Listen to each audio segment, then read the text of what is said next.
Hi everyone, कैसे हो आप सब। तो चलिए आज मैं आप सबके लिए एक्सप्लेन करने जा रही हूँ फ्लैश सीरीज का सीजन 4 का एपिसोड नंबर 6। तो पिछले एपिसोड में हमने देखा था बैरी के 6 महीनों बाद स्पीड फोर्स से बाहर आने के क्रम में उससे निकले डार्क मैटर से एक पूरे बस के पैसेंजर यानी कि 12 लोग मेटा ह्यूमन बन चुके थे, और जिसमें से 3 को तो फ्लैश की टीम ने ऑलरेडी ढूंढ निकाला था, जिसमें से एक मेटा डिवनी और फ्लैश टीम में भी शामिल हो चुका था। तो अब डिवो नाम के शख्स के बारे में बैरी को डिवनी से पता चलता है, जो कि डिवनी से कांटेक्ट करना चाहता था।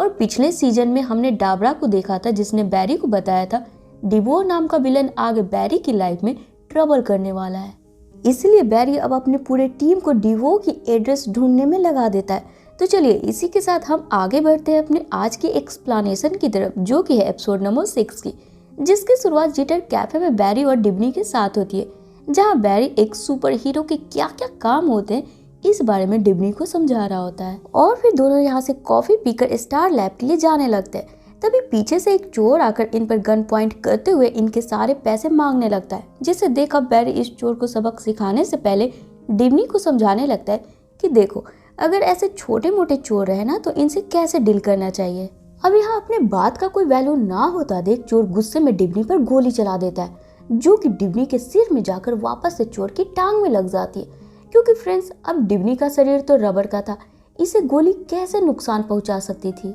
आगे चूंकि चोर इन्हें के मारने में खुद ही घायल हो चुका था, बैरी इसे फौरन हॉस्पिटल पहुंचा देता है। तो दूसरी तरफ अब हमें डिवो को दिखाया जाता है, जिसकी असिस्टेंट इसे बताती है बैरी की टीम को तुम्हारा नाम पता चल चुका है, अब आगे क्या होगा। जवाब में डिवो बताता है कि डिवो नाम के शख्स सेंट्रल सिटी में बहुत सारे हैं, बैरी हमें कभी नहीं ढूंढ पाएगा। और ये सीन यहीं पे कट हो जाती है। आगे बैरी स्टार लैब पहुंचकर अपनी टीम से डिवो के बारे में पूछता है, पर अभी भी यहाँ फ्लैश के टीम को डिवो के बारे में कुछ भी पुख्ता सबूत नहीं मिला होता है। वहीं अब आगे बैरी सिस्को को इस डिवो के बारे में वाइप करने बोलता है,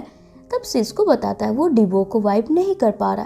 तब लास्ट में यहाँ पर बैरी डिवनी को ध्यान लगाकर ये याद करने बोलता है कि 3 सप्ताह पहले डिवनी के साथ उस बस में और कौन कौन पैसेंजर थे। तब डिवनी को यहाँ पर कुछ भी नहीं याद होता है, जिसे देख आइरिस डिवनी को अपने साथ डॉक्टर सैरन के पास ले जाती है, जहाँ पर डॉक्टर सैरन डिवनी को हिप्नोटाइज कर बीते दिन बस वाली मेमोरी को याद करवाती है।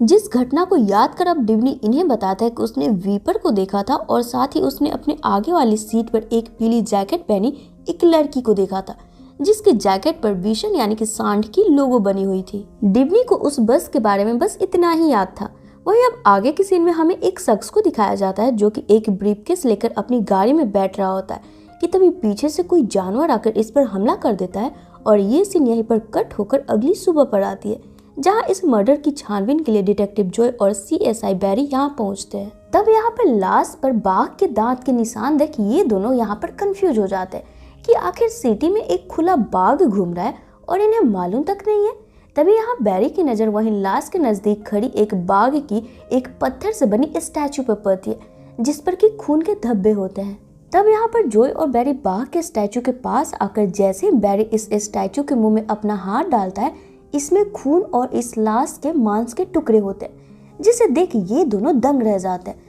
तब बैरी यहाँ पर इस स्टैचू बाघ के एक दांत को तोड़कर स्टार लैब लाकर कैथलीन को इसकी जांच करने बोलता है, जहां इसे जांच कर कैथलीन बताती है इस पत्थर में कुछ घंटा पहले डार्क मैटर मॉलिक्यूलर मौजूद था। जिसे सुन अब ये लोग ये गेस करते हैं कि सिटी में जो मेटा इस वक्त घूम रहा है वो चीजों को अपने वश में कर सकता है। जिसके कुछ देर बाद अब जॉय यहाँ मरे शख्स की प्रोफाइल चेक करवाता है। तब इसे पता चलता है जो शख्स कल रात मरा था उसका नाम जिम था। वो एक ऑक्सीनर था, यानी कि विदेश से महंगी चीजें लाकर सिटी में उसका बोली लगवाकर उचित दाम पर बेचता था। और हाल ही में इस शख्स के प्रोफाइल के मुताबिक इसने विशन नेकलेस की बोली लगाई है, जिसके उसने 3 टुकड़े किए थे, जिसमें से 2 ऑलरेडी वो बेच चुका है और एक नेकलेस ये अपने पास ही रखे हुए था। तब यहाँ पर आइरिस को याद आता है डिवनी ने भी सांड वाले लोगों के बारे में ही बताया था, यानी कि ये जो भी मेटा है ये 3 हफ्ते पहले वाली बस में भी मौजूद थी, और इसने जिम को कल रात ही मार डाला, यानी कि विशन नेकलेस का पहला पीस ये ऑलरेडी ले चुकी है।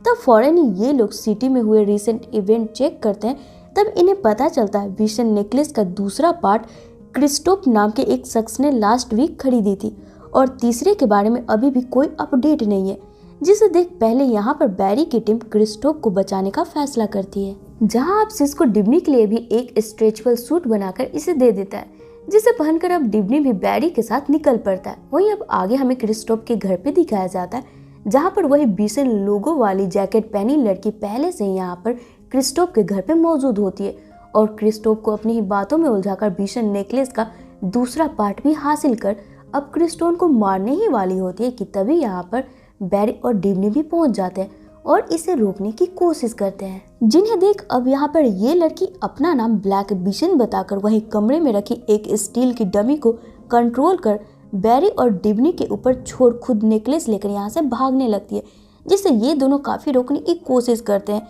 इसके बावजूद भी यहाँ से ब्लैक बीसन यहाँ से भाग निकलने में सफल हो जाती है। जिसके बाद अब यहाँ पर हम बैरी और डिब्नी को देखते हैं जो कि वापस से स्टार लैब आ जाते हैं, जहाँ अब ये लोग ब्लैक बीसन की पूरी प्रोफाइल निकालते हैं। तब इन्हें पता चलता है ब्लैक बीसन का रियल नाम मीना चेतन है, जो कि पहले एक प्रोफेसर हुआ करती थी और फिर बाद में एक एक्टिविस्ट यानी कि एक स्पेशल ग्रुप की कार्यकर्ता बन गई,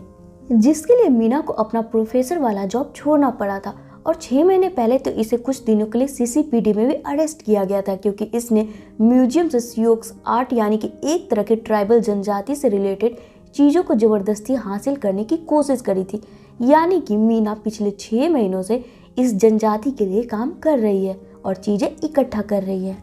पर चूंकि अब मीना के पास मेटा वाली पावर आ चुकी थी, इसके कारण अब मीना पूरे सेंट्रल सिटी के लिए खतरा बन चुकी थी। अब यहाँ पर चूंकि फ्लैश टीम के सामने पूरी इस केस की जानकारी इकट्ठा हो चुकी थी, ये लोग अब बस बीसन नेकलेस का तीसरा पीस कहाँ रखा है इसकी छानबीन में लग जाते हैं। तो ही दूसरी तरफ अब हमें डॉक्टर हैरिसन वेल को दिखाया जाता है, जो कि सिस्को को अपने न्यू दोस्तों से मिलवाता है, जो कि दूसरे अर्थ के वेल्स के ही ड्रॉप एंगलर होते हैं, जिसमें से फर्स्ट अर्थ 12 का ग्यूटेन टैग वेल्स है, तो दूसरा अर्थ 47 का एच लिथारो वेल्स और तीसरा अर्थ 22 का वेल्स 2.0 होता है, जिन्हें डॉक्टर हैरिसन वेल अपनी मदद यानी कि डिवो के बारे में जानकारी हासिल करने के लिए बुलाता है, क्योंकि ये तीनों वेल्स ही अपने अपने फील्ड यानी कि अपनी एबिलिटी में निपुण होते हैं।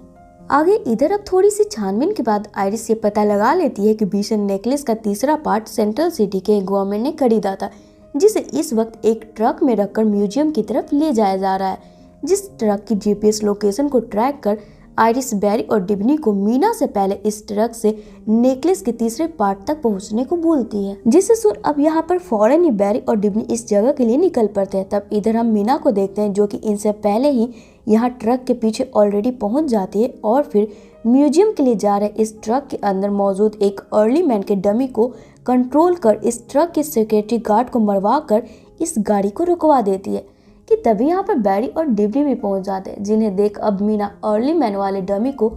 अब इनके पीछे छोड़ देती है और खुद जाकर अपनी कार में बैठकर भागने की कोशिश करने लगती है। तभी डिब्नी इसकी कार को पकड़ लेता है और अब चूंकि डिब्नी का शरीर तो रबर जैसा था, वो एक रस्सी की तरह मीना के कार को बांध के ही यहीं पे रोके हुए होता है। तब इधर अब हम बैरी को देखते हैं, जो कि अर्ली मैन वाले डमी से निपट रहा होता है कि तभी यहाँ पर सड़क पर मचे भगदड़ में एक छोटी सी लड़की पर पॉल गिर जाती है, जिसे देख अब यहाँ पर डिब्नी का हाथ अचानक से मीना की गाड़ी से छूट जाता है। तब यहाँ हम मीना को देखते हैं, जिसकी गाड़ी का एक्सीडेंट होता है और वो उसी में बेहोश हो जाती है। तो ये अब इधर मीना के बेहोश होते ही अर्ली मैन का डमी भी रुक जाता है। तब मौका पाते ही सबसे पहले बैरी तो यहाँ फटाफट छोटी बच्ची को हॉस्पिटल पहुंचा देता है और फिर मीना के हाथ में पावर डैम्परिंग कप्स डालकर आयरन हाइट जेल में भिजवा देता है, जहां अब हम देखते हैं मीना अपने ड्रेस से एक पिन निकालकर इस कप्स को खोल लेती है और फिर सीसीपीडी में लॉन्च हुए नए टैक्टिकल सूट पहने डमी, जिसे कि स्पेशली सिटी की सुरक्षा के लिए बनाया गया था,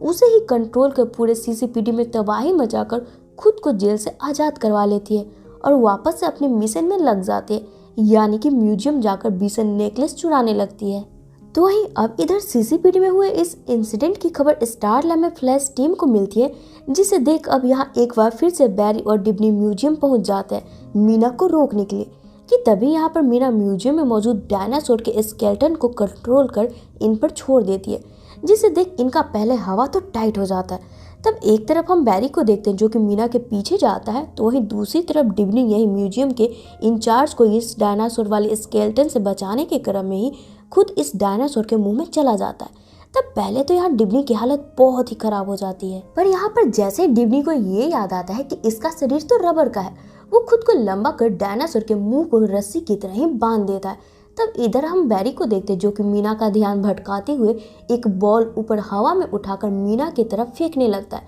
जिस पर मीना इससे बचने के लिए इसके ऊपर जब इस बॉल की तरफ ऊपर देख ही रही होती है कि तभी यहाँ पर मौका पाते ही बैरी वापस से मीना के हाथ में पावर डैम्पनिंग वाली कप्स को लगाकर पूरी सिक्योरिटी के साथ इसे जेल भिजवा देता है। और फिर बैरी और डिब्नी वापस से स्टार लैब लौट आते हैं, जहाँ पर अब डॉक्टर हैरिसन अपने दोस्तों की मदद से मिले जानकारी के अनुसार बैरी को बताता है डिवो से जुड़ी बातें 92% सेंट्रल सिटी के क्लिफोर्ड डिवो से मैच कर रही है। और साथ ही यहाँ पे डॉक्टर हैरिसन क्लिफोर्ड डिवो की एड्रेस भी बैरी को दे देता है। अब चूंकि फ्रेंड्स एपिसोड नंबर 2 में हमने देखा था डिवो ऑलरेडी समुराई की हेलमेट में लगे कैमरे के जरिए फ्लैश टीम की सारी बातें पहले ही जान जाता है। इधर दूसरी तरफ हमें डिवो और उसकी असिस्टेंट को दिखाया जाता है, जो कि डिवो को बताती है हमारे यहाँ गेस्ट आ रहे हैं। जवाब में डिवो मुस्कुराते हुए बोलता है चलो उनका स्वागत करते हैं। तो यहाँ एपिसोड के आखिर में हमें जोय और बैरी को दिखाया जाता है, जो कि डिवो के घर पहुँचते हैं, जहाँ साइड से डॉक्टर हैरिसन गन लिए पहले से ही तैयार होता है, तो बाकी की सारी टीम